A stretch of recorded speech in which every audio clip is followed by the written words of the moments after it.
Hi there, I'm Alicia Gerbinski, and this is Blue Sky. We have a great show today on a topic that you will want to weigh in on. In a very narrow vote, the teachers have rejected the latest contract offered by the government. 55% of STF members said no. So today we get reaction to this vote from the Provincial Minister of Education, Jeremy Cockrill, and from STF President Samantha Becotte. We'll ask, where do things go from here? We're going to be streaming live on YouTube today, so look for us on our CBC Saskatchewan page. And as always, we want to hear from you too.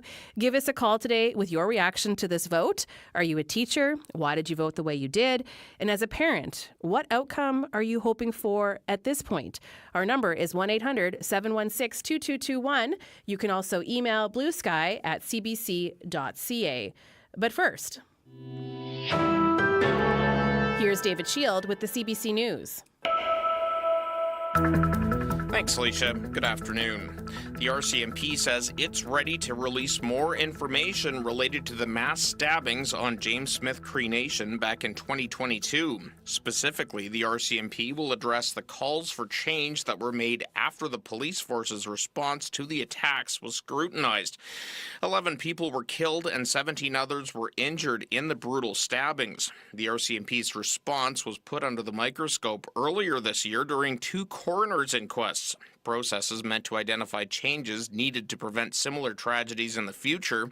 14 recommendations directed at the RCMP came from those proceedings. There was also a separate internal review done by Alberta's RCMP Office of Investigative Standards and Practices. That review is now complete, resulting in 36 recommendations for Saskatchewan's RCMP. The police force will detail its response to the dozens of recommendations next week. If both parties agree, binding arbitration could be next in the negotiations between the Saskatchewan government and teachers. It comes after they voted down the province's latest contract offer. More than half of the nearly 90% of teachers who voted opposed the tentative 3-year agreement. Samantha Becotte is president of the Saskatchewan Teachers Federation. But if they're not willing to engage in those conversations and have that good faith back and forth conversation, then binding arbitration could be an option for a path forward. Becotte says sanctions from strikes to teachers pulling out of extracurricular activities is still on the table. The latest offer promised wage increases and some measures to address classroom issues. The STF has endorsed the offer, but Becotte says this result sends a message that educators need to see real changes to class complexity and compensation.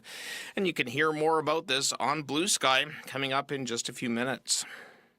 The search for a location for Saskatchewan's first small modular nuclear reactor has been narrowed down to the Estevan area. The 2 options Sask Power is looking at are the Boundary Dam Reservoir and one on the Rafferty Reservoir. They are both about 10 kilometers away from the city. Dustin Duncan is the minister responsible for Sask Power. He says Estevan having power infrastructure from existing coal plants played a big role in why Estevan was chosen. We have infrastructure down there like roads and especially the transmission line. So we have the ability to get any power that is produced down in Estevan out to the rest of the province.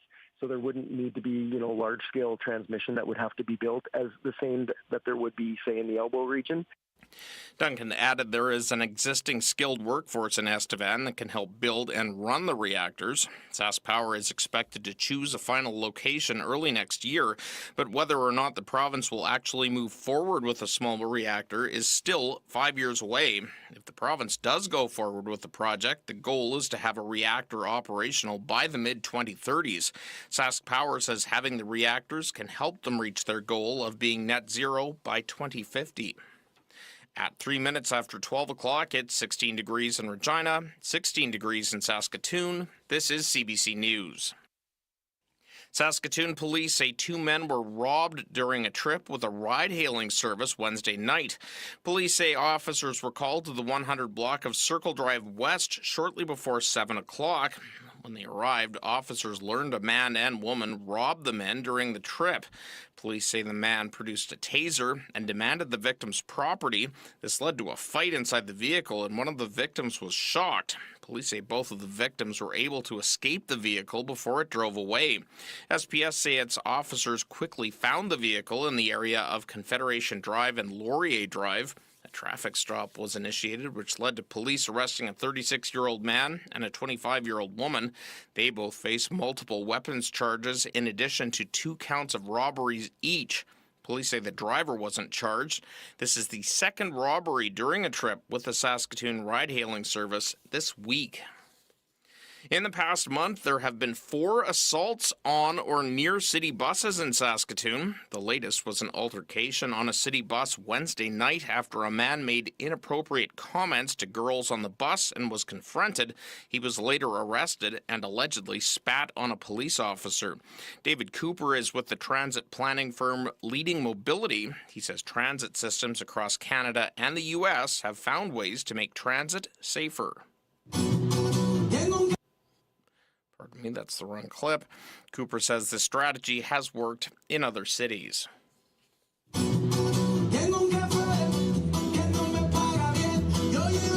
there's a new pavilion at Regina's Mosaic Festival of Cultures this year. The new Hispanic pavilion is located in the Queensbury Convention Centre at the Real District. Cynthia Kalina is president of the Hispanos in Regina group, which is running the pavilion. This event is amazing. I think it just remembers me where I am from, where I come from, all my roots, my culture. There is a time to reflect and to think here, like, that is where I came from, and I'm proud of it. The Hispanic Pavilion features Spanish-speaking countries, including Peru, Colombia, Cuba, and Spain. There are a total of 18 pavilions running again tonight and tomorrow around Regina. And Alicia, that's the news at 12 o'clock. David, thank you. You're welcome. That is the CBC's David Shield. We have Tyreek Reed with us here right now. I'm in Regina. It's nice to see you. Nice to see you too, Leisha. I hope you come with a good forecast. Oh, I don't know about that. But so we are still tracking the system of low pressure up in the north. This is bringing significant rainfall to the region. Along with this, we also have cold air moving in from the Northwest Territories. So this could lead to wet snow being mixed in with this system. Yes. So not quite done with the snow just yet, even though it is almost June. We will mainly see this in the Uranium City region. Once this is done, folks, there could be left with around 2 centimeters of snow. This low pressure system will remain in the region over the next 36 hours. Down south, we are still dealing with another day of unsettled and windy weather. Winds are gusting near 50 in areas like Regina and Saskatoon. A lot higher in the Churchill region near the center of this low. We are still seeing gusts near 70 in La Ronge. Along with this, we are tracking scattered showers in southern Saskatchewan with the potential to see thunderstorms as well. These storms will be mainly non-severe, but there is potential for these to turn into warnings later on in the afternoon. So some areas where we could see these storms include Regina, Estevan, Yorkton, Moose Jaw, Swift Current, and once again, much of the south. Because of all of this low pressure in the province, we are still seeing temperatures well below seasonal. You know, our friends in Collins Bay and Uranium City, for example, are only seeing highs around 5 degrees today. We are also seeing highs around 10 degrees in Buffalo Narrows and La Ronge. Warmer down south, we can expect highs around 18 today, but still below seasonal. Now, this unsettled weather will begin to move out of the province tomorrow. We'll be met with a lot more clearing over the weekend and temperatures in the 20s. We can still expect windy conditions tomorrow and scattered showers on Sunday, but nothing too severe, Alicia. Okay, you said the S word, but I still like you. Thank you, Alicia. That's what I want to hear. Have a great weekend, Ty. You too. That is Tyreek Reed with the weather forecast. Right now in Saskatoon, we are sitting at 17 degrees. Regina, also 17.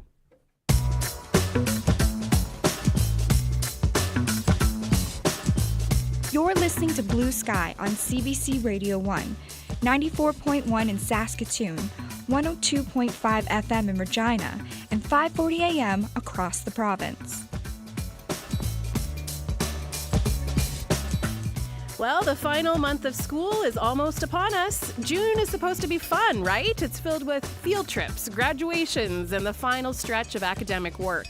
But uncertainty looms now that teachers have said no in a narrow vote to reject the government's latest offer. This is the second offer teachers have rejected.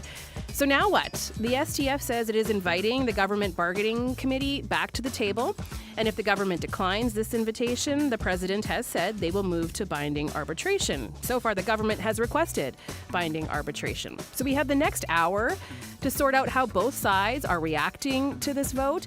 We'll start with the Minister of Education, Jeremy Cockrill, who'll be joining us live, followed by STF President Samantha Becotte. We also have the Associate Dean with the Faculty of Education at the University of Regina. One of the concerns coming out of this contract dispute, fewer people may want to become teachers. We hope you'll join the conversation. What do you make of the vote? Are you a teacher?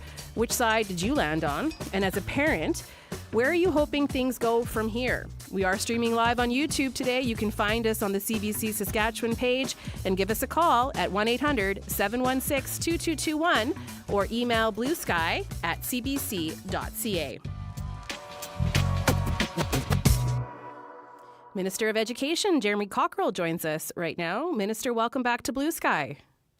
Thanks, Leisha. Good to be here. Yeah, thank you for being with us. What do the results of this vote say to you?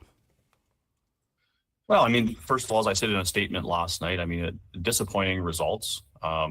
Certainly, I thought we had a very productive week of bargaining earlier this month in Regina between the Government Trustee Bargaining Committee and the Teachers Bargaining Committee.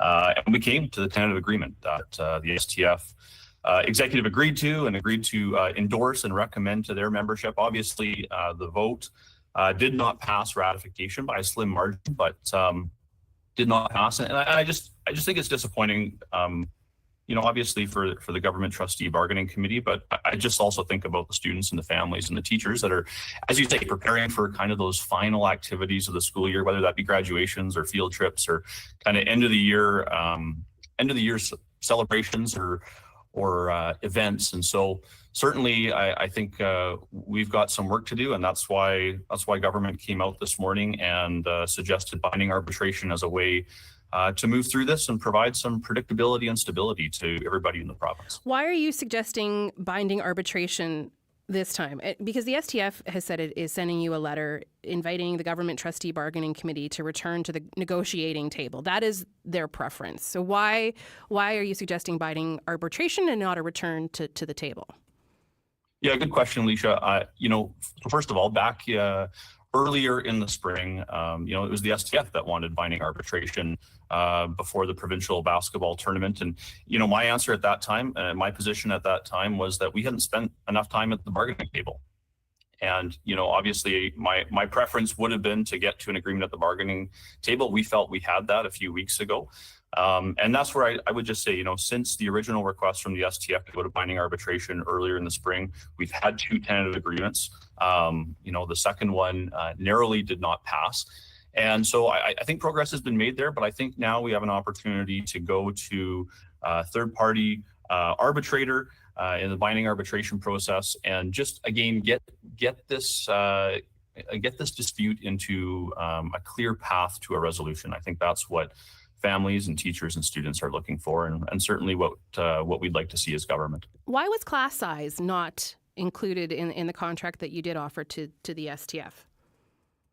Well, I'd say, the tentative agreement that we came up with a few weeks ago, that again was agreed to by the Teachers Bargaining Committee and endorsed and recommended by the STF executive.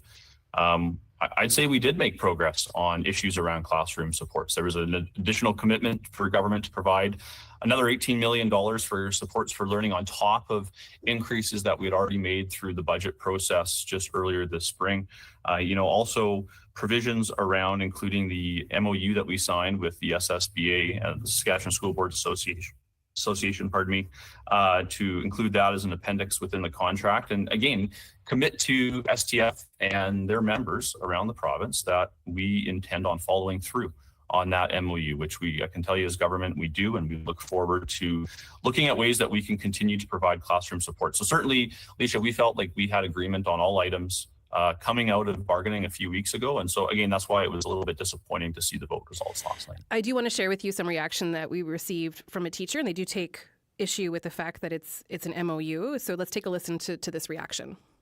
From what I was hearing from a lot of people, it was a step in the right direction. But in my opinion, it's a step in the right direction, but it's MOUs and LOUs, which are not guarantees. I want a real contract for real change.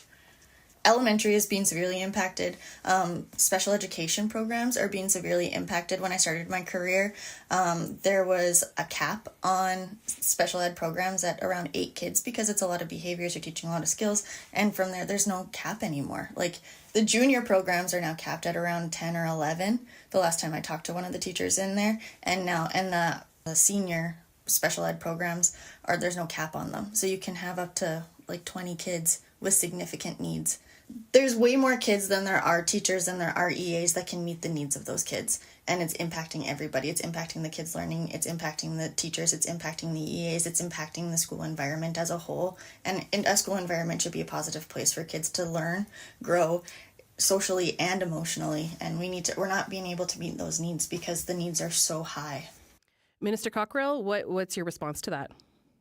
Well, I mean, hearing the words of that teacher, I think I can tell you as government, we want to see kids in the province supported. We want to see kids in the province be able to access the supports that they need, whether they go to school in Regina or North Battleford or Creighton.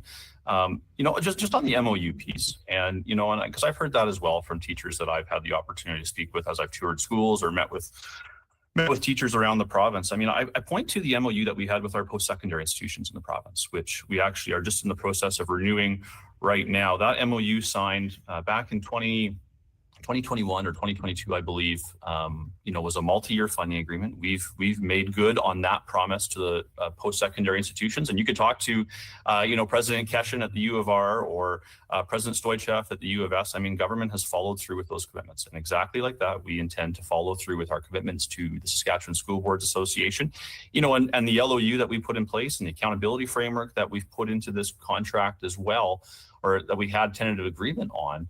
Really, I think gives teachers themselves an opportunity to have some voice into how school divisions are allocating classroom supports dollars around the province. So, again, government, we didn't sign the MOU with the Saskatchewan School Boards Association just to have a piece of paper. We signed it because, we've been hearing for some time that school divisions, and I think people in the province are looking for more predictability in terms of long-term funding, and that the MOU offers that. And certainly that's a promise we intend to keep. Even within the MOU, though, there's no cap on class size. Why not move in that direction? Why is class size not mentioned? Well, the reality with class size is that varies quite a bit around the province, right? I mean, we have schools in large urban centers, we have schools in small rural communities and northern communities. And again, I've been clear all along, Leisha, that those decisions on how class sizes are managed around the province, I believe, are best left with the local school divisions. I do wonder if you've changed, if anything in your perspective has changed throughout this process. Because you're right, you have said that to us before on this program, and you've definitely stated that before. But now that you're at this point, you've been in a number of meetings talking about this, and I just want to share an email that we got from a listener who writes, teachers have the constitutionally protected right to bargain their work conditions, including class size and complexities. In several other provinces, they have done that. Many people think years of budget cuts show the Sask Party is not genuine in their desire to fix public education. And so my question is, has your perspective changed at all in this process regarding class size and complexity, based on some of the concerns that you've been hearing from the STF and from individual teachers? Well, I would say that throughout my time as Minister of Education, I've had the opportunity to tour schools all around the province and go meet with teachers and see what's happening in their classrooms. So in terms of, over the last several months, my perspective has been widened. Absolutely. I've had a chance to go to classrooms and schools and see some of the challenges that teachers are facing. And I can tell you as minister, our government wants to continue to be a part of the solution there. What were some of the problems that you saw in the classroom, or the challenges that, I think that's the word you use? What were some of the challenges that you saw? Yeah, I mean, I think we can say, we all know that our province is growing, right? And particularly in Saskatoon and Regina. And so, I fully acknowledge that we're seeing classrooms that have more new Canadian students in them who English is not their first language, for example. There's challenges with students that have additional behavioral needs or mental health needs. And so, these are all challenges. And I think that's where government is working hard to figure out how we address those challenges. But I can tell you, Alicia, my perspective on how those decisions should be managed, it hasn't changed, because I do believe it still needs to be managed by our local school boards, whether that's the 2 school boards in Regina or the 2 in Saskatoon or the many around the province. The reality is they know their school communities best. They know their local communities best. Do you think that you'd be willing to give more money to individual school boards based on these conversations, if not in the contract? Do you see your government increasing funding based on the concerns that you've seen and that you've heard about? Yeah, we have. And that you saw that in the budget that we released in March, a 9% increase in school operating funding, largest ever year-to-year increase that we've seen in provincial history. I continue to work with school divisions, meet with school divisions, speak with our locally elected school boards to understand the challenges that they have in specific schools, as well as, widely in their divisions, to understand, again, how we as government can provide additional supports. We answered the call on that in this year's budget. Supports, but do we also just need more teachers, especially those with, with training that have an education degree? Do we need to hire more teachers? Well, this is where, Alicia, it's important to remember that most of the budgets that are provided, most of the funding that's provided to local school divisions is unconditional funding. That means local school divisions can use those dollars to hire EAs or hire teachers. The province in 2018, we did provide $7 million additional across the whole province specifically for EAs. So those are conditional dollars. Divisions with that $7 million must hire EAs, and then we provide that funding to school divisions. But with the remainder of school divisions' budgets, they can look at their school communities, look at the needs, and then decide what kind of staff they're going to hire. And then we allow school divisions to make those decisions based on what's best for their local school communities. And I would say too, it's interesting, off the top of your show, you mentioned, one of the topics that you might be speaking with the professor from University of Regina, I believe, later in your show, in terms of attracting new people to the education sector. And that's one thing I think, in the tentative agreement that we came to with some of the grid adjustments that we made, I would say significantly increasing the salary of a starting teacher in Saskatchewan, trying to make sure that education remains competitive from a compensation perspective. And, we continue to work with, Saskatchewan School Boards Association, our local school boards. Look forward to working with Ms. Becotte and the STF. What about individual teachers, though, Minister Cockrill? I just want to interrupt for a moment, if you don't mind, because over the last few months, we have heard from many teachers who are angry. They told us the actions of this government, including putting up billboards, pushing through the pronoun policy changes, have made them feel like your government doesn't trust them, that they don't feel valued as teachers. Does that concern you? I think anytime where trust doesn't exist, there means there's work to do. And, certainly that's one reason I've been out around the province, visiting schools, trying to, understand the issues myself, make sure that I have the opportunity to stand face to face with teachers and listen to what they tell me and listen to what they have to say about what's going on in their classrooms. I tell you, that's every week. That's where my effort is. In terms of listening and trying to understand what role government can play in finding solutions to the challenges. And so, I continue to be out there and try and build trust. I think with the significant funding increases we've seen, the additional capital investments that we're going to be seeing over the next several years, government's working hard on building that trust. How much faith do you have in the public education system? It's been pointed out that the government has also invested more in private schools, and that your government has been accused by the STF of having a deliberate goal of defunding public education. So I am curious, what confidence do you have in the public school system in this province?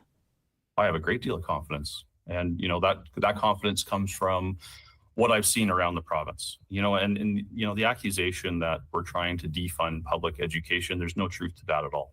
Is there more dollars going to independent schools in the province? Yes, there is, but there's 2 reasons for that. Number one, there's more independent schools than there have been in recent years. So if there's more schools, there's going to be more funding. And there's also more families choosing to send their students to independent schools. But that being said, the publicly funded schools that I've seen around the province, whether they're in the Catholic system or the public system or the Francophone system, I think the teachers in those systems do an incredible job working with the children of our province to get them ready for life and what's ahead. What have you done, though, to demonstrate that confidence? How have you shown the public and teachers that you are confident in the system? Well, we're investing close to $2.2 billion into the publicly funded education system. This year again, we announced 9 new schools in the public and Catholic systems in March. 4 new schools in Regina, 4 new schools in Saskatoon, a new school in Pine House. There's significant investments by this government into public education in the province. That's something that we're very serious about. We're putting serious dollars behind that. And then again, as minister, I try and spend as much time as I can out around the province, visiting schools, trying to understand what the challenges are and what solutions might be. This is reminding me of a conversation that we had on Blue Sky. A mom had reached out to us. She lives in Saskatoon, and she was saying that she left the public system because they couldn't get the supports that they needed. Her children were in public school, they had dyslexia, and she just felt they couldn't be supported. So she left the public system. What would be your response to that? To people leaving the public system to find supports elsewhere? Yeah, and I would say again, we in this year's budget we're increasing classroom supports funding close to 15%. That's a significant increase year over year. I mean, our province spends more on K-12 education, invests more in K-12 education than anywhere else in the province on a per capita basis. And so that means, Leisha, your family, my family, our neighbors' families, we put more into the publicly funded education system per household, per capita, than anywhere else in the country. So let's get back to the contract negotiation and sort of what the next steps are. You are requesting binding arbitration. In the last round of voting, the teachers overwhelmingly voted to renew the mandate for job sanctions if needed, extending it beyond the school year. So how concerned are you that this could be extended, and that students and teachers could be dealing with job action in the weeks ahead before the end of the school year? How concerned are you about that? Well, I think the reality is any job action, whether it's a full walkout or pulling of noon hour supervision or extracurricular activities, any job action negatively affects students at the end of the day. And so, and that's why we're out this morning proposing binding arbitration. We want to get to a path where there is a clear path to an agreement that doesn't jeopardize the quality of education that students are receiving. And obviously, there's teachers have the right to bargain. I think we've actually had productive discussions at the bargaining table recently, but we did come to a tentative agreement, and we came to an agreement between both bargaining committees. And now I think there's an opportunity, based on that tentative agreement, to go to binding arbitration, use binding arbitration to get to a fair agreement for teachers and taxpayers and students and families around the province, while at the same time ensuring some predictability for students, especially those students that are going to be graduating this year. Coming into Saskatoon this morning, I think there's a grad happening in Aberdeen. I heard on the radio this morning. I know there's graduation events happening all over the province in different communities, and we want to make sure those go ahead. Minister Cockrill, I appreciate your time today. Thank you so much for being with us. Thanks, Leisha. That is Jeremy Cockrill, the Provincial Minister of Education. I'm Leisha Grabinski. This is Blue Sky. You can share with us your thoughts on what you just heard. 1-800-716-2221. You can also email bluesky@cbc.ca. You are listening to us on CBC Radio 1, also streaming live on our free CBC Listen app and on YouTube. You can watch the show today by searching for the CBC Saskatchewan YouTube page. Now, our next guest is Samantha Becotte, President of the Saskatchewan Teachers Federation. She was listening to that conversation and joins us right now. Ms. Becotte, hello, welcome to Blue Sky. Hi, thanks for having me. So I guess my first question is the STF open to binding arbitration? That definitely seems to be the direction the government wants to take. Yeah, we have provided binding arbitration as an option over 2 months ago now, but we did hear from the Minister of Education previously that the best agreements are negotiated at the table, and we did have productive conversations just recently earlier this month. If we can get back to the table and continue those productive conversations, I do agree that the best agreements are negotiated. If there's no renewed mandate for the GTBC and there aren't productive conversations to be had, then binding arbitration can be an option as well. What about the possibility of job sanctions? Is that still on the table? So as we said, we always deal in facts, and the formal communication around bargaining happens between the chairs of the GTBC. As far as I'm aware, there hasn't been a response to our invitation, but once there is, and there's a path forward for negotiations, any potential actions that we could announce would be suspended at that time. I'm wondering if you can talk to me a bit more about why you would be okay with binding arbitration right now. And I do understand that several weeks ago you had requested that, but then we got results from these votes, and obviously the first one, just overwhelming 90%, more than 90% of teachers rejected that first offer. And now, the numbers they're closer together, but you still have 55% who weren't happy with what you had encouraged them to vote for. So I'm just wondering why now, in this moment, binding arbitration is still a good option in your mind. So like I said, the preferred option is getting back to the table and negotiating. But if there's no willingness from the government or the SSBA to negotiate with teachers, then we would move to binding arbitration to help move the process forward. Unfortunately, we know that binding arbitration can be a lengthy, timely process that would mean that there's likely not going to be increased supports coming through classroom complexity or articles negotiated around classroom complexity in the fall. Whereas if we can get back to the table, if we can negotiate an agreement that provides tangible improvements for teachers and students in classrooms, then we could see improvements to supports in schools through our negotiated agreement for the fall of this year. I want to back up just a little bit to talk about the results of the vote, because I am curious for your perspective. Like, just what do these results say to you? So I kind of combine what we've been hearing from members over the course of the last month. It is clear that classroom complexity is a top issue for teachers, and we need to have it addressed in a meaningful way through negotiations. We did see some improvement through that 5 days of negotiations that we have, and a step forward in terms of addressing those issues. But as I said, there's nothing there that is going to provide a tangible change to the experiences of the majority of teachers and students across the province. And then we look at our sanctions vote. 95% of teachers voted in favor of having additional sanctions, continuing the fight for public education if necessary. And then while the result isn't as strong one way or the other with our last vote that we had, it still provides a clear direction, because the message that I receive from teachers is that we're still fighting for public education. This decision was, are we fighting within the bargaining context, or are we fighting in other venues, whether it's through political advocacy within the public, that political policy piece. There's still that ongoing conversation that needs to happen. There will be an election this fall. Yeah, absolutely. There's an election this fall, and I hope that everyone within the public is asking every candidate that comes to their doorstep, or they have an opportunity to have a conversation with, is what are you going to do to improve the experiences of our students in our publicly funded schools? And then as well, following that election, school trustees. And so making sure that we have candidates who are supportive of public education running for school trustee elections. Many areas across the province have acclamations for those positions. So making sure you're having conversations and making sure that there's a full slate to ensure you have a choice within who is representing you on those school boards and as trustees. We have received some reaction from teachers. We spoke to someone after last night's results. Let's take a listen. I have been teaching with Regina for the entirety of my career, which has been 10 years. And over the course of the 10 years, I've become a better teacher, but my job has become so much harder. So what was your initial reaction when you saw the results of the vote? I was pumped because we want change, and we've been working so hard for that change.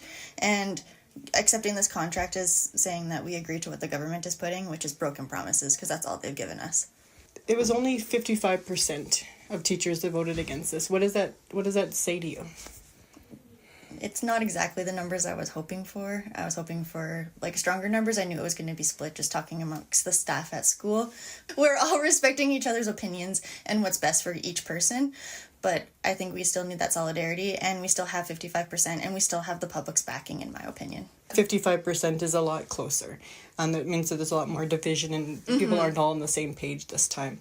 What do you think that means for teachers? I think it means people are worried. They're concerned about summer because we don't get paid during the summer. And having done the strike days, we've taken pay cuts during that time. And people are worried about what's going to happen in the fall. Like, a lot of extracurricular was impacted. Our day-to-day actions were impacted. It wasn't just students and families that were impacted. It was teachers and how we do our prep, how we plan our lessons. There was lessons that were planned that weren't able to teach. So it's almost like time lost or time wasted. But it was for a good reason, because we want change and we want positive change for ourselves and for our students. So that's one teacher that we heard from after last night's vote. Samantha Becotte, I am curious about your thoughts on how teachers are divided now in many ways. What are your thoughts on that?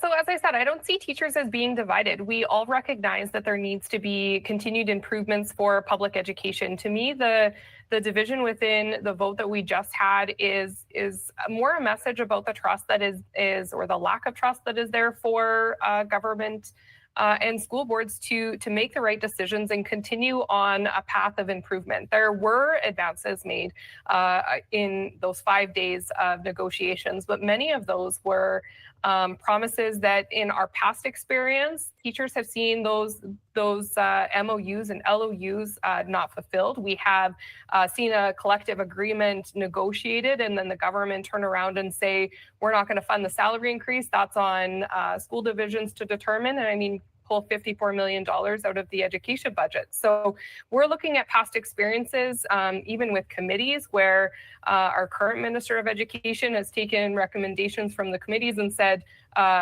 we don't want these committees, and I could have written the recommendations from the committee. So we want to know that there's going to be real tangible changes. And as that teacher had said, so many teachers are talking about being experienced, whether it's in their 10th year or in their 28th year, and saying, this is the hardest year I've had within my career. It shouldn't get harder and harder and harder to try and deliver the education that students deserve, especially as you're getting more experience. But the challenges are increasing with increasing classroom complexity. I want to share with you just a bit more of what we heard from the Regina teacher, because we did ask if she had any questions specifically for you, Samantha Becotte. So this is what she said. Why were you endorsing this one? We were fighting so hard, and then it seemed like we pulled back so quickly when we still have the public support. Why? And how would you answer that?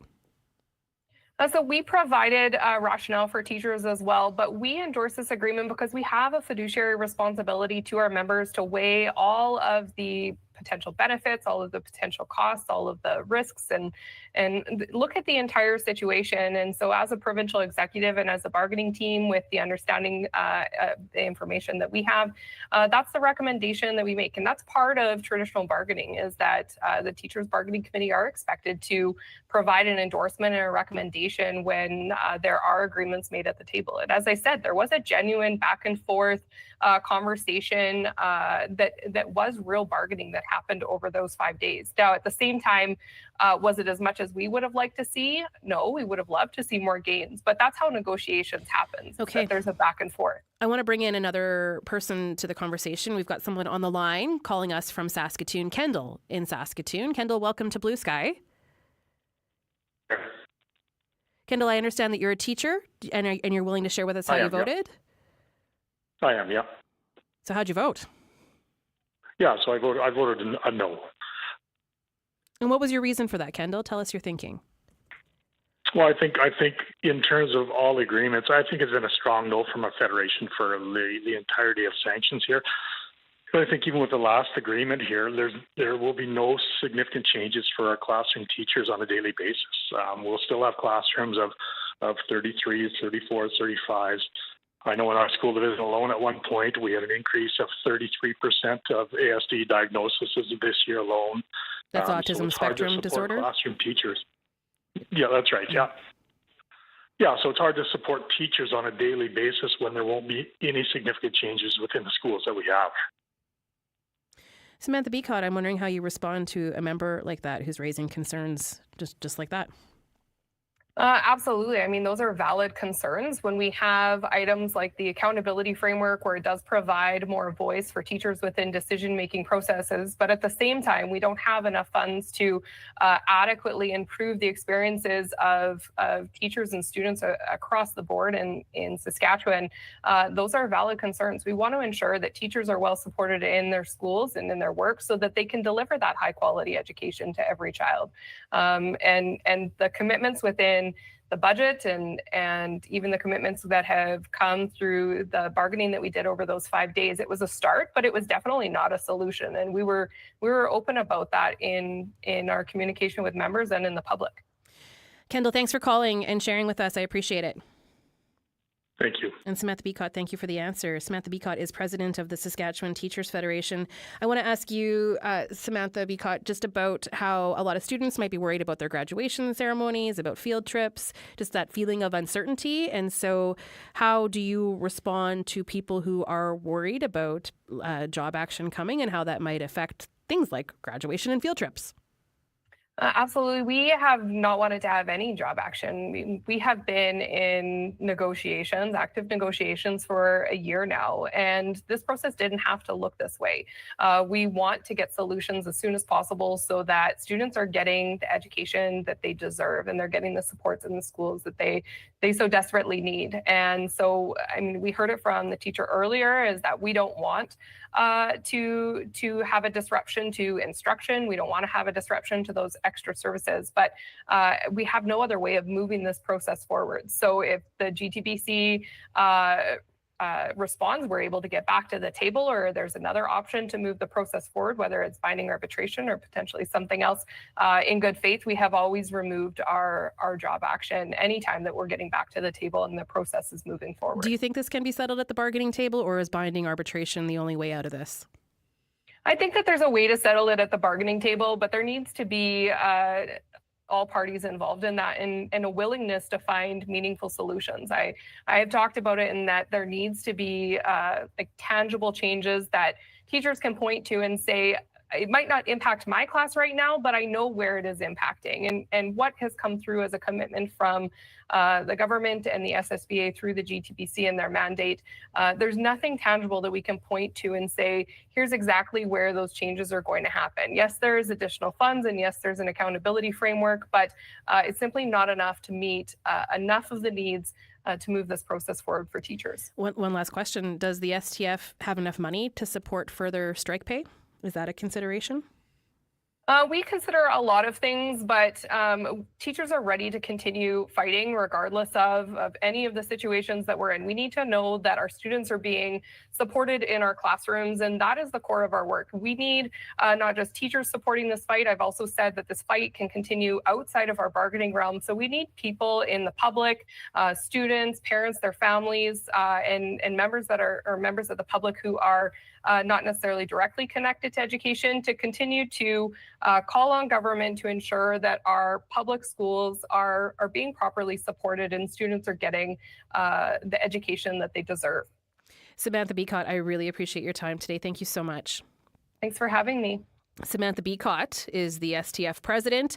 Over to you now, 1-800-716-2221. You can join us live on the show and tell us what you think. You can also email us, bluesky@cbc.ca. We're streaming live on our CBC Listen app and on YouTube today, so you can watch the show by searching for CBC Saskatchewan. Our next guest is standing by to comment on everything he's heard so far. He is Associate Dean at the University of Regina's Faculty of Education. But I want to go to one more caller here who joins us right now, Loretta in Saskatoon. Hello to you, Loretta.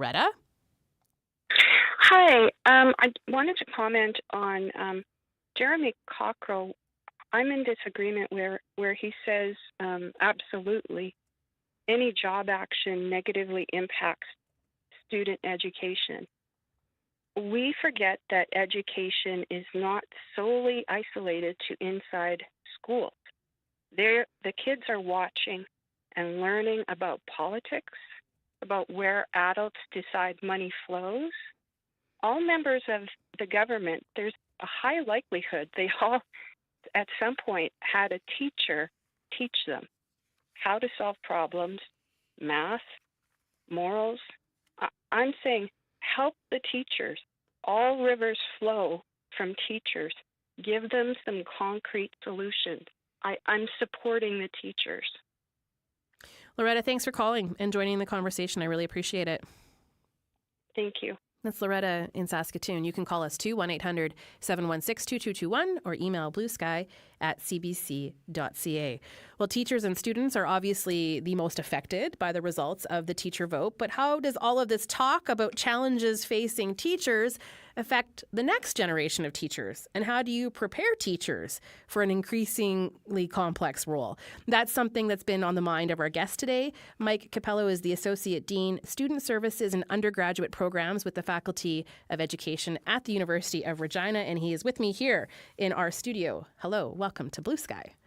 You've been here the whole time, so just welcome right now in this moment. You're ready to chat. You've been typing away, listening intently.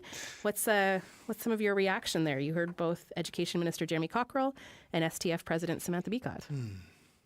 Well, thanks for this invitation, Leisha. I guess I would start by saying I'm not surprised at the vote.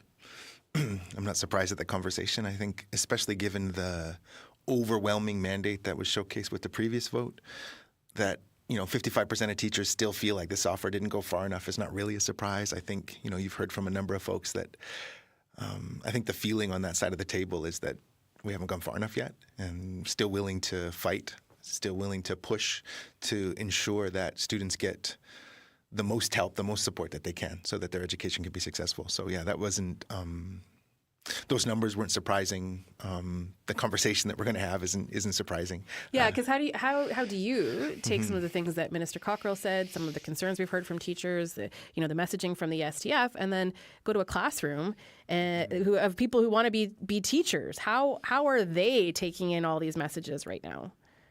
I mean, it's really tough. It's really hard. I'll signal sort of one thing in particular. So we are partnered with schools. Right, teachers are a vital part of how you learn to be a teacher. You spend time in their classroom. They mentor you.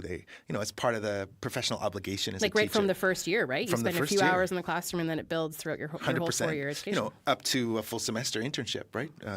Almost 300 students will go out in the fall, and right. So they know what's going on. They very much know what's going on, and they are.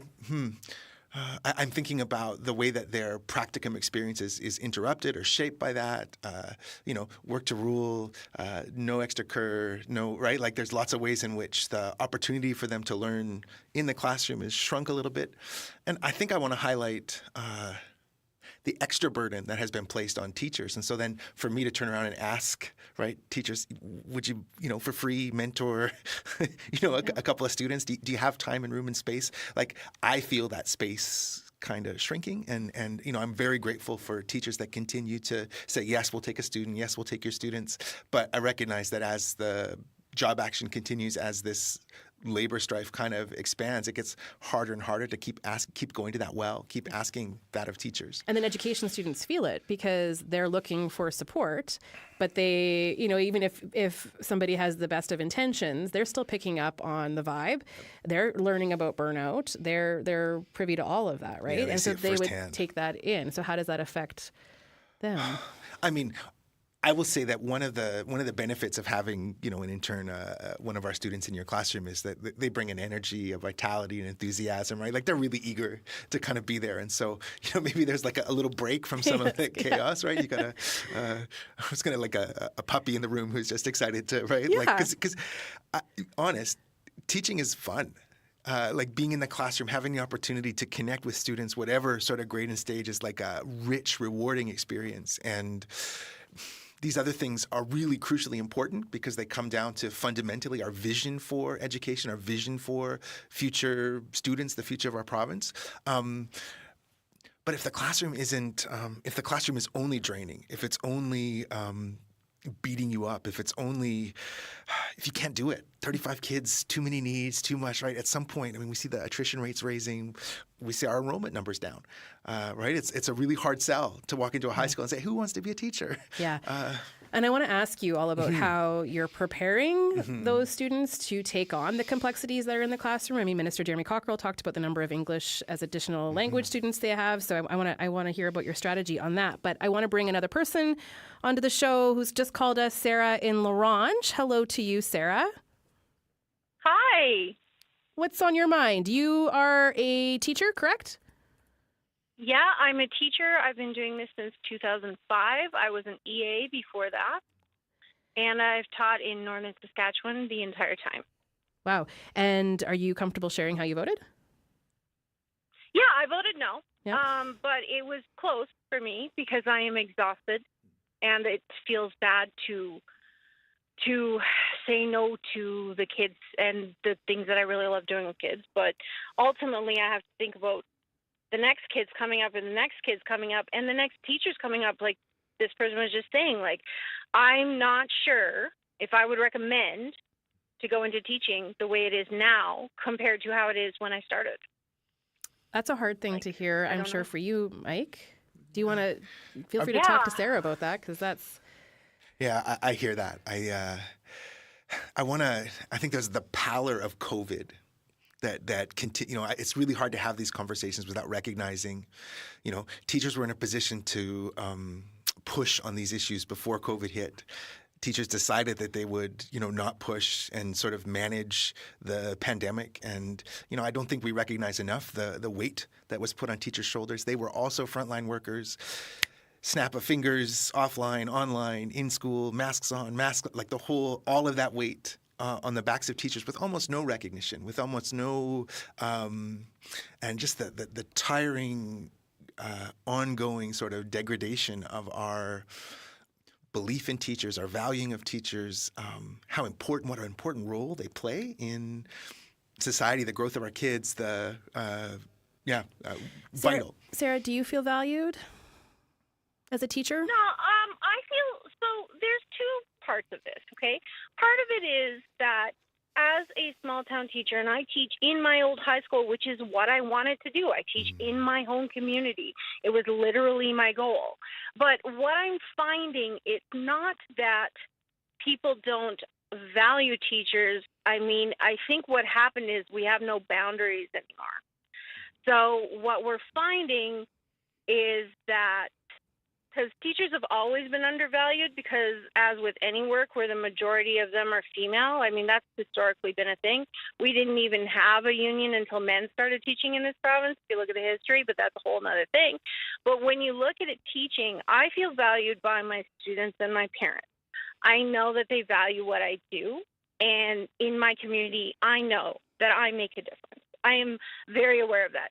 What and why I voted no is because my ability to be the good person who can make those differences in those kids' lives has been hampered every single year for the last 10 years by increasing demands on me and having lack of boundaries where people think nothing of contacting you at 11 o'clock at night. And being mad that you didn't email back, and not having a prep because we can't keep subs on because you have to cover everyone and everyone is sick, and like these things all add up. I'm really good at helping students with special needs get through my courses, but when I have 27 kids in a senior English class and 7 of them need supports and I don't have a prep, and I am going next year. I've actually asked for my contract to be to 60%. I'm 51. I want to keep doing this for longer. I want to be good at it again. And a big problem that we are feeling as veteran teachers is that I can't be the teacher I know I am because me and my students are being set up for failure. And I have seen I just want to talk really briefly about, they have this proposition where they're going to fund those 12 schools. They're going to give them, and they're going to do this cool thing where there's going to be 1 teacher and 15 kids and 2 EAs. Yeah, that's cool. You know what? I was an EA in a program like that run by my division in 2001. It's part of the reason I became a teacher. And then all of those programs disappeared when the funding disappeared for our divisions. And the data, which was supposed to, we're being asked to keep all this data, and what happened, what was supposed to happen, what we were told with lean, was that people who showed data that they needed more money would get it, and instead it's been used as an excuse to defund, to systematically defund every division in this province so that they've all had to squeeze. And the thing that made me just I was 50-50, and I saw that it was a task force, and I was like, I can't even say on the radio what I said because I have seen what task force do. I have seen what committees do. I don't trust this. The way they talk about us, I just don't trust them. That's where I'm at. I'm very frustrated. Yeah, I hear that frustration, Sarah. I really appreciate you picking up the phone and calling us today. Thank you. You've given us a lot to unpack, so thank you, Sarah. Okay, thanks. Sorry, I got to go because I got to go teach. Of course you do. Yeah, thanks, Sarah. We'll let you go. That's Sarah in La Ronge. Michael, I'm curious what you want to pick up on. There's a few things that stood out to me, and is it? I mean, but you mentioned lean. I mean, that brings back some flashbacks that I can barely remember the details of. But is this? Or is the reason for this because of a lack of funding for education? Is there more at play? Or parent expectations different? Like, I'm curious when you hear Sarah talk, like, what are you thinking about? I mean, I want to say I agree with all that she said. I think like those are real concerns.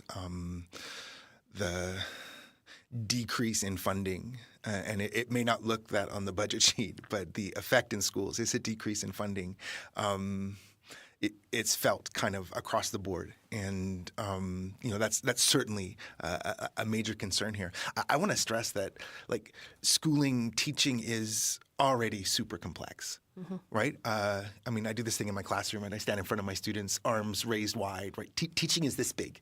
There's a million things going on at once, and you're quickly having to respond to, right? And it's really hard to slow it down. And that's the individual act of teaching, and then multiplied by 15, 20 classes, by schools, by school. Like it's just complex. There's a lot going on, and there's no way really to prepare in-service teacher or pre-service teachers for all that complexities, right? We just don't have enough time to kind of, and so in some ways you prepare teachers to be flexible. You prepare teachers, we've heard from a couple already, right, who are themselves like lifelong learners, right? This problem comes up, they pick up the book, they figure out how to do it, and right, they're in the next day with the duct tape and the whatever to kind of try out, right? They experts at making themselves good at whatever's needed in the moment, right? And like there's a mindset almost, right, in the profession, right? That I may not know today, but I'll come back tomorrow and I'll have figured out how to do this thing.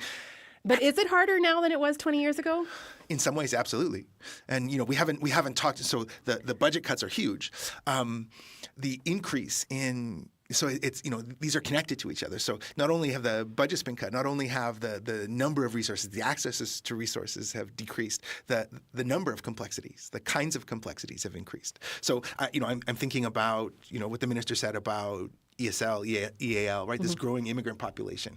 It gets harder and harder to teach, right? Your elementary classroom when a greater number of kids don't know English at all, right? And so how do you do that and continue with the classroom, right? As the numbers get bigger, as the learning support folks, we don't have money for that. We don't have budget for that. We don't have, right? What gives? Yeah. Right? We need a whole other hour. I don't want to end this show. I've learned so much, and I just appreciate the perspective that everyone has brought to this. I want to share one quick email here. Shauna writes, the government talks about the money that they're now putting towards education now, but don't talk about all the cuts that they made over the years. I believe that the cuts outweigh the new contributions and take inflation and a growing population into consideration. I don't believe that this new money is in the latest budget makes up for the cuts from the past. I have a son in grade 11 who wants to be a teacher, so we've been watching these negotiations very closely. These talks are very important for future teachers and students, as well as the current. We completely support teachers and stand behind them. Any just quick final words, Mike, before we were going to play the music and play us off? We have to go. I would stay, but... I'm grateful for the chance to kind of listen. This is really crucially important. I'm thinking about two things. The stuff that we put on the back burner. So I'm thinking about, 2015, the TRC comes out with its report. Schools play a big role in that. What are we not doing now in those regards? Because we have to attend to all these other things and, conveniently not addressing those things. And then secondly, what kind of vision do we have for education in the future? Where are we being led, right? Great and question. Yeah. What are we willing to spend for our future? And That's a good way to end it. Michael, thank you so much for being with us today. I really appreciate it. It's Michael Capello. He is Associate Dean, Student Services and Undergraduate Programs in the Faculty of Education at the University of Regina. I am Leisha Grabinski. You've been listening and watching Blue Sky, maybe on our CBC Saskatchewan YouTube page. I'd like to thank a lot of people.